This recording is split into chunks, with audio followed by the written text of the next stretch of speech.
So if your major population, your 60% population, is lacking a skirt, you'll have the same problems, a little bit more moderate perhaps. If you have 2 or 3 major populations making up your overall population, but their overall thing is lacking a skirt, you've had it. You will collapse. Now, why has the Western nations lasted so long since the advent? You know, we can put a date, the late 60s, the early 70s, to the advent, the start, the beginning of this population stuff, and that is contraception, abortion, sterilization, and you know, the advocacy of non-reproductive lifestyles like fornication, homosexuality, and so on, androgyny, etc. All these philosophies, the green movement, the feminist movement, and so on, all these philosophies put in a pool are responsible for, you know, plus the availability, the technological availability of chemical, pharmaceutical contraceptives, and the widespread policies and distribution. So the politicians, the policy makers, the administrators, the doctors, and so on and so forth, the advisors, the consultants, they are all responsible for this. However, you know, the raw form of this is that in the beginning generation, of course, you can get away with it, and it has no effect from my point of view either, because only a few thousand people are involved. But as the years go by, it's 10,000, 100,000, 200,000, 1 million, 2 million, 3 million, and so on per year that you're losing from your population, from your future taxpayer base, if you want to put it that way, or future economically active base, the pool of brains that you might require to advance in your society. And you could say, well, we'll just intensify the brains we've got. It doesn't seem to be working, does it, though? You know, the economies are in crisis.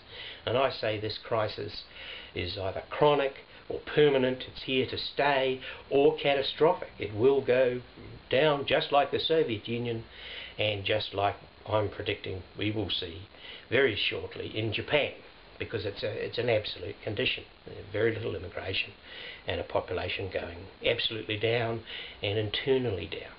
A population doesn't have to actually go down, it just has to go reduce its growth so slowly that the effects of what I'm saying begin to kick in. There just are not enough taxpayers or economically active people coming on to keep your economy growing. A significant case of this is, say, India in the 1960s, 1950s, 1940s, where you had a very slowly growing population, and a directionless government, you know, much more interested in emotional reactions and responses to its former colonial position than to economic things. I mean, there were people obviously involved in the idea of policy and management and economics and commerce and so on. But the growth rate, nevertheless, over those years was pretty well tracked the population growth.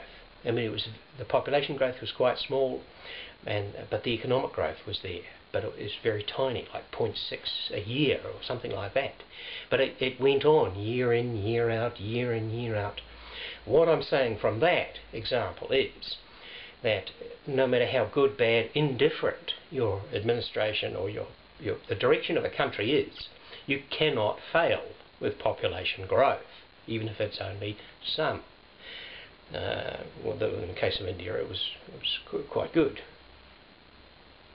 Now, any country with below replacement levels in any of its majority populations will exhibit this danger. Now, why has it lasted not just a generation? Because the first things should exhibit a generation later, but of course you're only missing the first few thousand.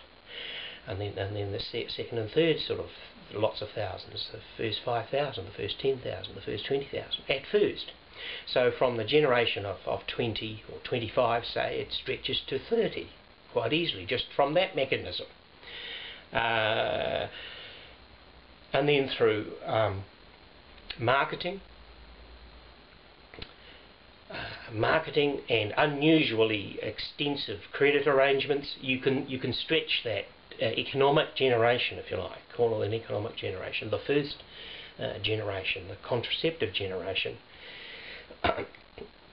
another 10 years, 40 years, 50 years maybe, which brings us to about now. But you cannot extend it beyond that. We're all up to debt up to here now. The nations are in debt. The people are in debt. Companies are in debt. Everybody's in debt through this extensively overextended credit arrangements.